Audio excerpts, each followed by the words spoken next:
Bueno, buenas noches, jóvenes. Vayan prendiendo, por favor, sus cámaras.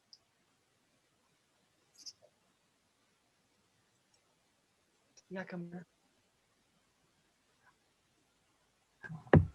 Doctor, yo tengo problemas con mi cámara. Ya, para la próxima regla, por favor, ya. Que para pasar clases verifiquen el estado de sus cámaras. Intentaré ingresar por mi teléfono entonces. Muy bien, gracias.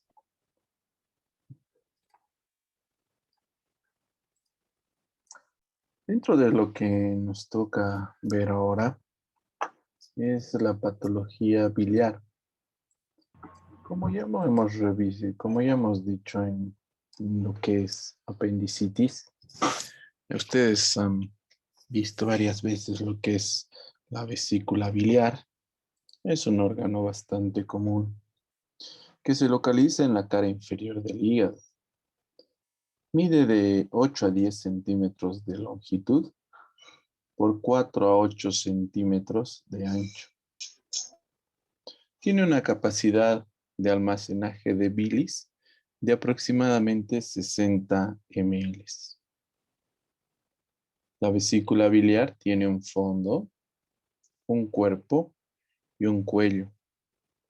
En su interior tiene estos espacios que son espacios o fosas poligonales que evitan la formación de cálculos.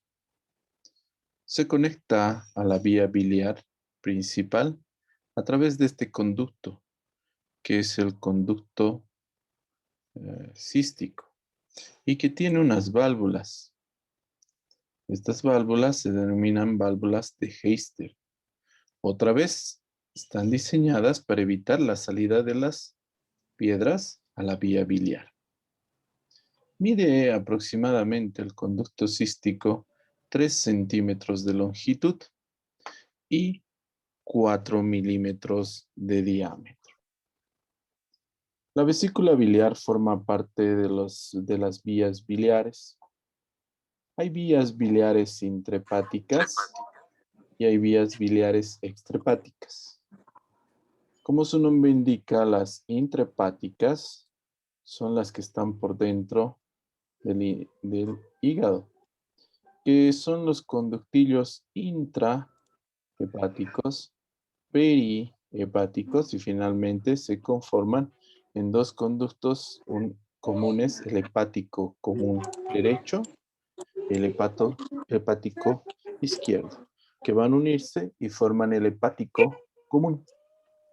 Desde esta zona son las vías biliares extrahepáticas, que son extrahepáticas principales, que es incompatible con la vida su ausencia, y los vías biliares extrahepáticas que se pueden, accesorias que se pueden retirar sin ningún problema. Las vías biliares principales son el hepático común y el colédoco, y las extrahepáticas accesorias son la vesícula biliar y el cístico. Entonces, si en esta colangiografía retrógrada podemos observar las vías biliares intrahepáticas y también las extrahepáticas. Aquí el conducto hepático derecho, conducto hepático izquierdo, conducto hepático común, vesícula biliar, conducto cístico y se une y desde aquí el conducto colédoco y llega a la segunda porción del duodeno. Entonces, el nuevo modelo es el conducto colédoco, es decir, hepático común, cístico y forman el colédoco. Este colédoco mide de 5 a 10, 5 a 8 centímetros. Tiene 5 milímetros de diámetro.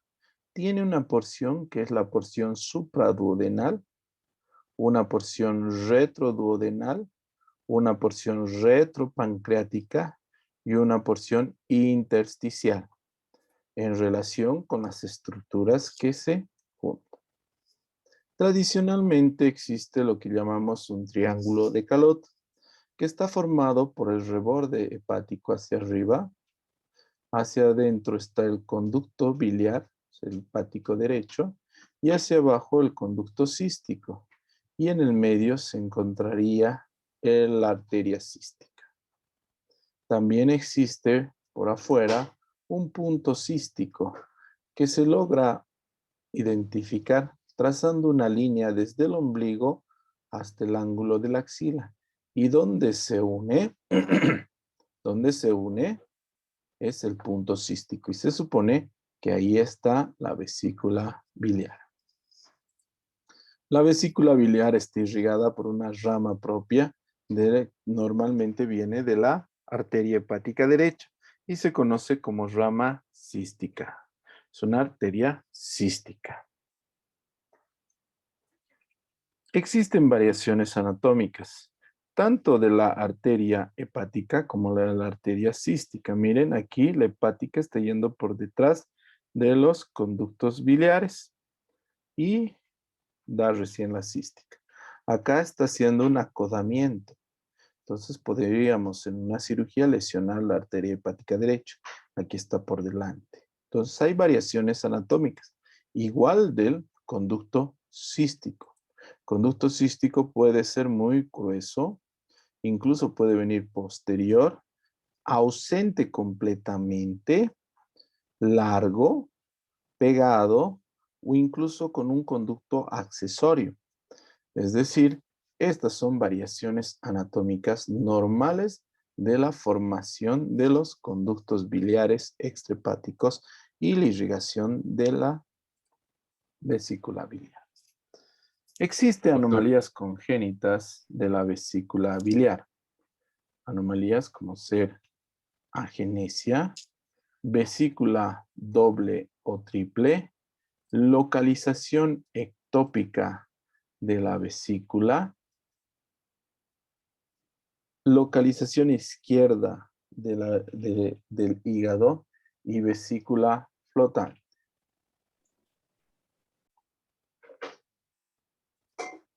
La agenesia de la vesícula biliar o la vesícula doble, vesícula intrahepática, está acompañada de patologías concomitantes, es decir, con colangitis esclerosante o carcinoma de vías biliares. También hay anomalías del conducto colédoco. Puede haber quiste del colédoco, divertículo supraduodenal o extrahepático, coledococele extrahepático, quiste intra y extrahepático fusiforme, enfermedad de Caroli intrahepático. Son anomalías congénitas que obviamente dificultan el tratamiento y predisponen a ciertos tipos de patologías. Lo bueno que son muy raras. Que estas anomalías del colédoco sintomáticamente te van a dar dolor abdominal, masa abdominal, ictericia y síntomas de colangitis. El diagnóstico se logra gracias a la ultrasonografía o a lo que hemos visto, una colangiografía. Podemos hacer también una colangiografía por vía externa. Es una punción transparietohepática, pero normalmente preferimos hacer la ERCP, que es la colangiopancreatografía retrógrada endoscópica. Estas patologías pueden confirmarse su presencia o su ausencia por TAC, por simple y contrastado.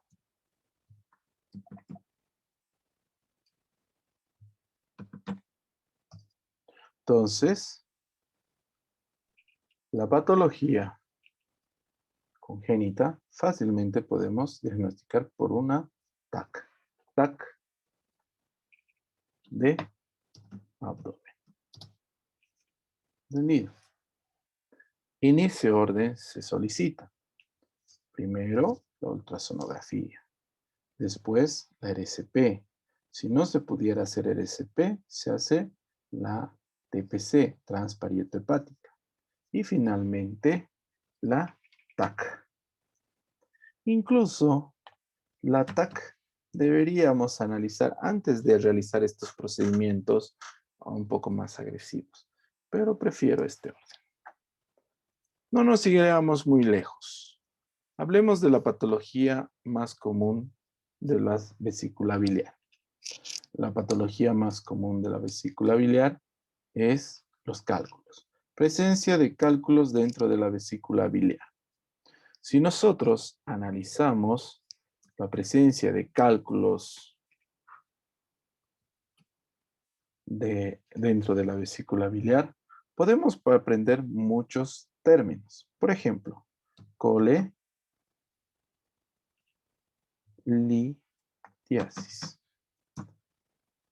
colecistolitiasis, coledocolitis, colangitis,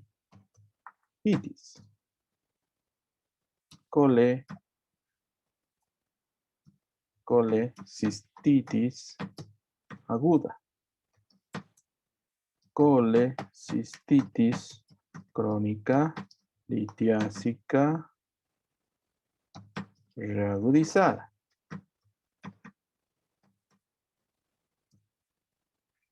Entonces, si nosotros empezamos a analizar desde la primera, vamos a ver que colelitiasis quiere decir que existe cálculos dentro de las vías biliares.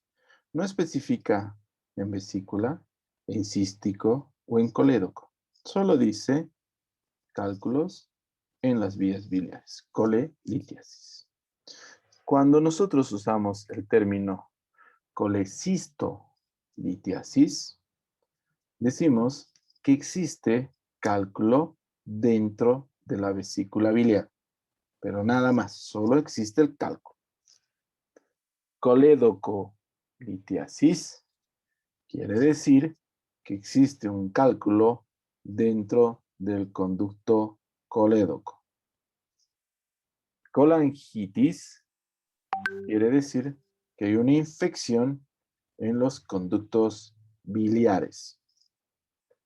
Colecistitis aguda quiere decir que existe una inflamación de la vesícula biliar por primera vez. Entonces, todos tendremos colecistitis aguda una vez, pero si te aparece de nuevo inflamación de la vesícula, será una colecistitis crónica litiásica reagudizada y ya nunca más será una colecistitis aguda.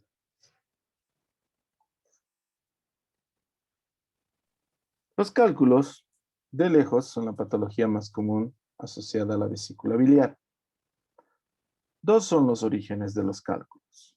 Primero, de colesterol, pigmentados y mixtos. Los cálculos de colesterol son los más comunes y frecuentes por la dieta que consumimos rica en grasa. Los cálculos pigmentados pueden ser pigmento negro cuando viene de patologías como la hemólisis y la cirrosis. Son color terroso cuando son depósitos de bilirrubinato de calcio.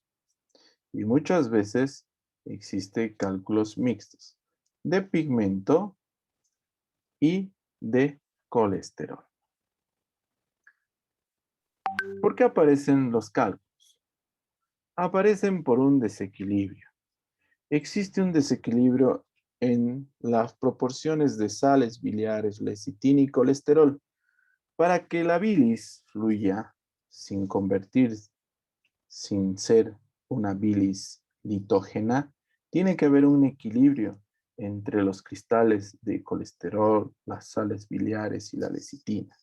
Si en algún momento este equilibrio falla, con un exceso principalmente de colesterol, es donde aparecen riesgo de presentar cálculos. Primero, el riesgo. Segundo, Tiene que haber formadores de núcleo. ¿Dónde se va a formar el cálculo? Los formadores de núcleo van a ser bacterias, desecho celular, moco vesicular, saturación de colesterol, pigmento biliar, sales de calcio, éstasis biliar y saturación de colesterol. Entonces, ahí vemos que hay formador de núcleo más un desequilibrio, va a haber cálculos.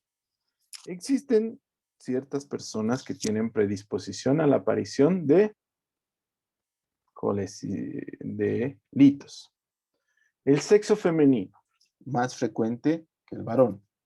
La obesidad. La administración de estrógenos exógenos. El embarazo. Sección del nervio vago. Edad avanzada. Factores genéticos y poblacionales. Hay algunas poblaciones que son más frecuentes la aparición de cálculos. Si nos vamos a analizar la colecistitis aguda, vamos a ver que es muy antigua. Se aparece en el primer cálculo que se encontró en una momia egipcia 2000 años antes de Cristo. La colecistectomía en 1882 en un varón. En 1986 la primera colecistectomía laparoscópica. En 1932 colangiografía intraoperatoria.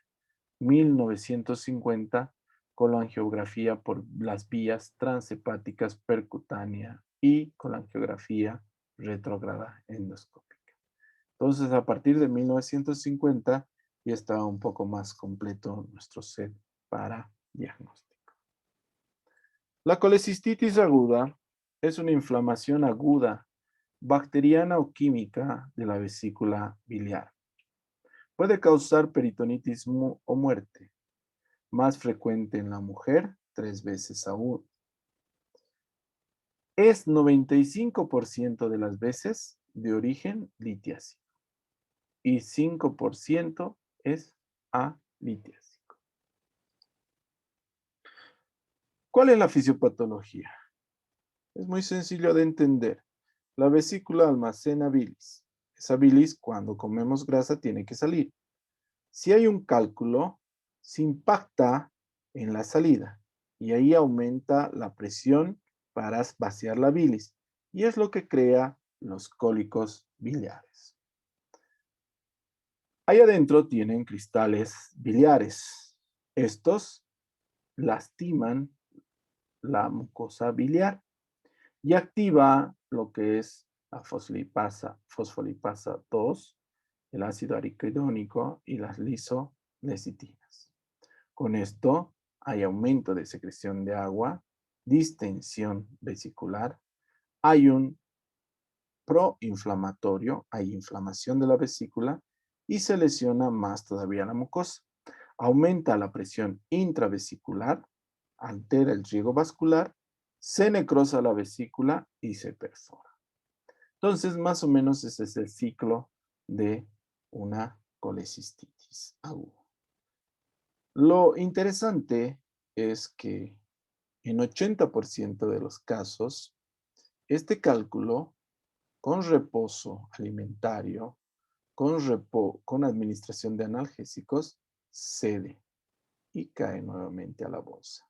Y se abre el paso y el paciente se recupera. Y la próxima vez va a tener una colecistitis crónica litiásica reagudizada. Es decir, puede ceder en 80% de los casos con tratamiento médico. No hemos solucionado su problema de cálculos, pero no va a necesitar una operación urgente. ¿Qué síntomas presenta el paciente? 20 a 40% asintomáticos porque van acompañados de algunas enfermedades como diabetes, hace que el paciente sienta menos dolor y se complique más. La gran medida de los pacientes tienen dolor localizado en hipocondrio derecho y un poco en epigastrio. Si irradia al lado derecho y al ángulo de la escápula, a veces duele en el hombro. y es secundario a la ingesta de alimentos colecistoquinéticos. Eso quiere decir, después de comidas grasas. Toda comida grasa desencadena. No importa la cantidad, la cosa es que haya habido estímulo para que se contraiga la vesícula biliar. Obviamente tienen náuseas y vómitos acompañando el 60-70% de las veces. Puede tener aumento de la temperatura 80%, hipersensibilidad en cuadrante superior derecho y en epigastrio, rigidez muscular 50%, Bloomberg 25%, Murphy 90%, ruidos hidráulicos negativos 10%, e ictericia en el 10% de los casos. Los exámenes de gabinete que se van a solicitar son hemograma, donde vamos a ver una leucocitosis del 85% de los pacientes con desviación izquierda. Va a haber un aumento discreto de la bilirrubina sérica en el 50% de los casos. ¿Por qué? Porque hay absorción de la bilirrubina a través de la mucosa vesicular. En el 33% de los casos existe un aumento de amilasa sérica. El resto de los valores es normal. Dentro de los exámenes de gabinete se encuentra primero la ultrasonografía. Hay criterios mayores para el diagnóstico de una colecistitis aguda. Cálculo en cuello vesicular. Edema de pared mayor a 4 milímetros. Gas intramular. Dolor sobre la vesícula, es decir, signo de Murphy ecográfico. Y hay criterios menores, como cálculos en la vesícula biliar, engrosamiento de la vesícula menor a 4 milímetros, líquido perivesicular, ecos intravesiculares sin sombra, dilatación vesicular más de 5 centímetros y una vesícula en forma esférica. ¿Se puede hacer otros exámenes de gabinete? Claro, la tomografía axial computarizada se solicita en todo paciente que es mayor de 60 años o en los pacientes que hayan tenido muchos cuadros a repetición de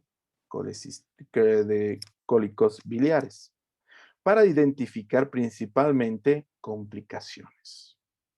Hay otros exámenes no tan utilizados como son la colangiogamografía con IDA y tecnesio 99, colangiografía endovenosa y colangiografía oral.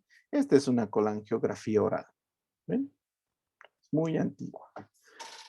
Y ahí se ven las piedras dentro de la vesícula. Ahora ya no hacemos. Hay que hacer diagnósticos diferenciales. Hay que hacer diagnósticos diferenciales con enfermedad abdominal aguda, como apendicitis aguda, úlceras duodenales perforadas, úlceras gástricas, pancreatitis aguda. Enfermedades que causan dolor en el hígado, como hepatitis, hepatitis alcohólica, insuficiencia cardíaca derecha y perihepatitis gonocócica. Todos estos son cuadros de diagnóstico diferencial. Las complicaciones, 33% perforación. Fístula, 15%.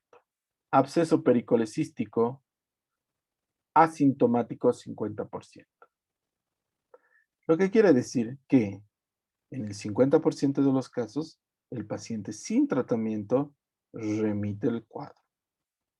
La mortalidad es más o menos 20%. Como les he dicho, el 80% de los pacientes recupera con tratamiento. Solo el 20% necesita cirugía inmediata. Ese 20%, si no se opera, se va a morir. El tratamiento se debe abordar dos partes en el tratamiento. Una en recuperación del estado general, porque el paciente está con vómitos, dolor y malestar. Y otra, el quirúrgico, para solucionar el problema. Primero damos líquidos intravenosos, antibióticos y analgésicos. Antibióticos tipo cefotaxima, 1 gramo EB cada 12 horas o cada 8 horas.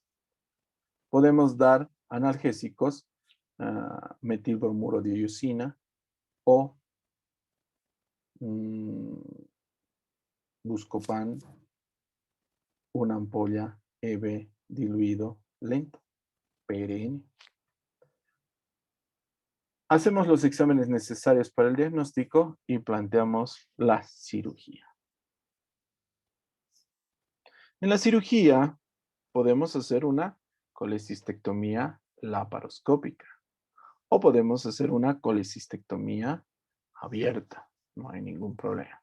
Una colecistectomía abierta o una colecistectomía laparoscópica. Lo pongo primero, la colecistectomía laparoscópica, porque el procedimiento actualmente es de elección. Ahorita, rara vez ofrecemos operar abierto. Todo es laparoscópico. La mortalidad es menos del 0,2% y la morbilidad menos del 0,5%, menos del 5%. Hay una alternativa en pacientes de muy mal estado general que no toleren la cirugía, se llama colecistostomía, que consiste en abocar la vesícula biliar a la pared abdominal. Esto es en pacientes muy mal, en pacientes en UTI. En toda mi vida como médico, una sola vez he tenido que hacer. Abres, localizas la vesícula, lo vacías y lo vuelves a cerrar. Es decir, solo para pasar el tiempo, para pasar el cuadro agudo. Nada más. Ya si recupera, puedes convertir colecistectomía. Hay un cuadro que es la colecistitis aguda alitiásica, menos del 5%. No hay cálculos. ¿Cuándo aparece? Aparece en pacientes con traumas importantes, pacientes con quemaduras o cirugías, transfusiones múltiples, partos, septicemia, nutrición parenteral total. Y el 50% no se sabe por qué aparece. La anatomopatología o la fisiopatología no es diferente que la colecistitis aguda. Se ha buscado una etiología y a veces es por éstasis biliar, una vesícula que no se contrae. O por barro biliar, el barro no se ve en la ecografía. Hay un problema en la colecistitis aguda litiásica. Se demora un poco el diagnóstico, porque pones el ecógrafo y no se ve el cálculo. Entonces pasa desapercibido. Pero tiene los mismos signos y síntomas y laboratorio de una colecistitis aguda. El tratamiento igual es una colecistectomía.